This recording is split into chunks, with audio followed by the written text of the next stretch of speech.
Ito, nakapasok na tayo dito sa may Dine and Drive, Valenzuela. At gumamit lang tayo ng mapa. Medyo nalilito rin talaga ako, no? Kasi hindi ko talaga alam ang gagawin ko dito. Wala akong kasama, kita nyo naman. First time natin masok ng NLEX. Nga, medyo anga-anga pa tayo. Pero mababait naman yung mga tao kapag nagtanong ka. Masagot naman sila ng maayos, hindi pa balang. Hindi pa balang, ano. Pero ayun, papakabit lang tayo ng RFID para sa ating Toyota Wigo. And sabi, magdala lang naman daw ng ORCR. Yun lang naman daw ang kailangan. So buti meron tayong Xerox dito. So, okay na siguro itong Xerox. And yung original, dahil kakakuha lang natin ng original, ayan, dala-dala natin. So tara, baba na tayo. Let's go!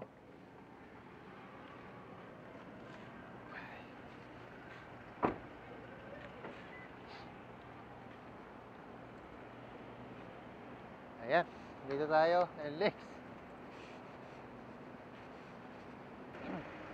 Ito, base sa Google, na-google ko lang, ang RFID ay libre. Pero syempre, kailangan mo ng load sa RFID, yun ang babayaran mo. Pag medyo nakapark ng malapit-lapit. Oo. Ito lang kailangan, ano? Okay lang Xerox. Wala. Okay lang. Saan tayo dito? Okay. Salamat. Nakadulo, tabi ng Macau. Macau? Ayun pala, maliit lang. Kaya para makita nyo. Easy Trip, RFID.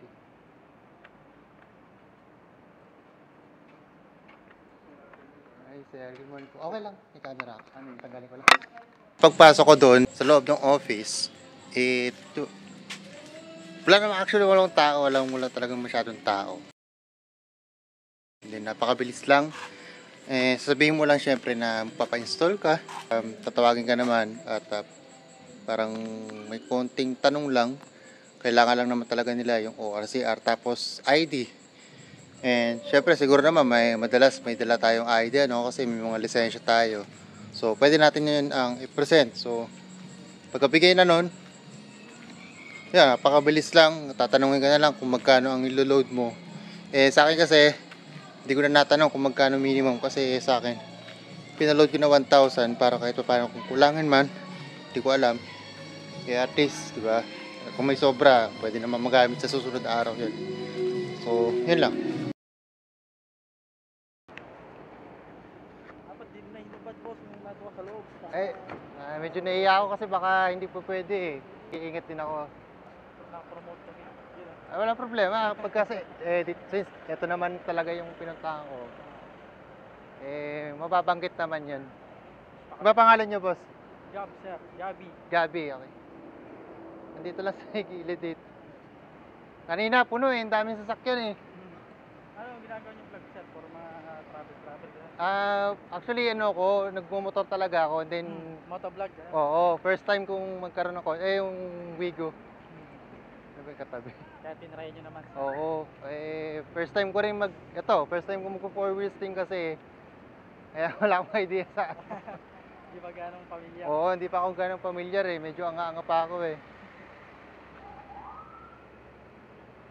Sir, bali ito yung card niyo sir. Pagka maglo-load po, account number po lalagay niyo. Yung nasa taas. Ayun. Sir, pasok ako. Saan kakabit? Sa gitna sir, baba ng rearview mirror. Sige. Igigilid ko na lang pala. Oo, kay Toyota. Bago nila may dashcam na eh. Naka-fix na po yun. No.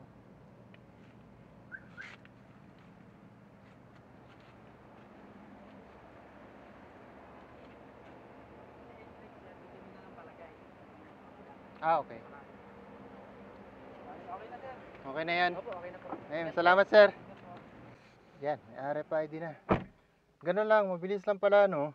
So, ito, nakikabit na ang ating RFID.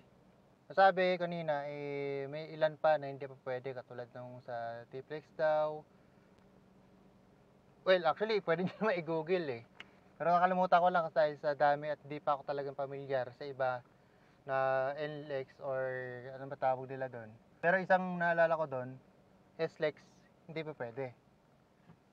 So pagka nagpunta tayo ng, let's say, Tagaytay, hindi tayo pwedeng dumaan ng SLEX.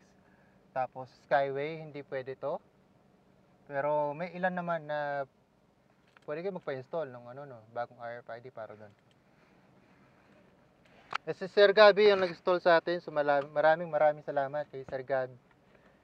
Ang dito, actually yung installation ng RFID dito sa Dine or Drive and Dine ay 24 hours. So anytime pwede kayo magpunta. Any day pwede kayo magpunta. Yun. Shoutout kay Sir Gab. Siya yung nag-asikaso sa atin. I guess, yun lang. Napakadali, napakabilis lang ng proseso. Kailangan lang nila ID mo. Siyempre, dapat kailangan laging may dalang ID. Kung mas maganda, siyempre, lisensya na bigay mo, no? ORCR. Kailangan din dapat, kung may dala kang kotse or big bike, dapat may dala ka na ng ORCR. At yun lang. Walang ibang form na kailangan fill upan. Sila nang bahala. Kinuha lang nila or niram lang nila kasi kailangan lang nila ng kopyahan. Pero the rest okay na, wala naman masyadong hiningi. And yung load lang din sa RFID. Kaya problema ko paano ko lalabasin dito sa NLEX.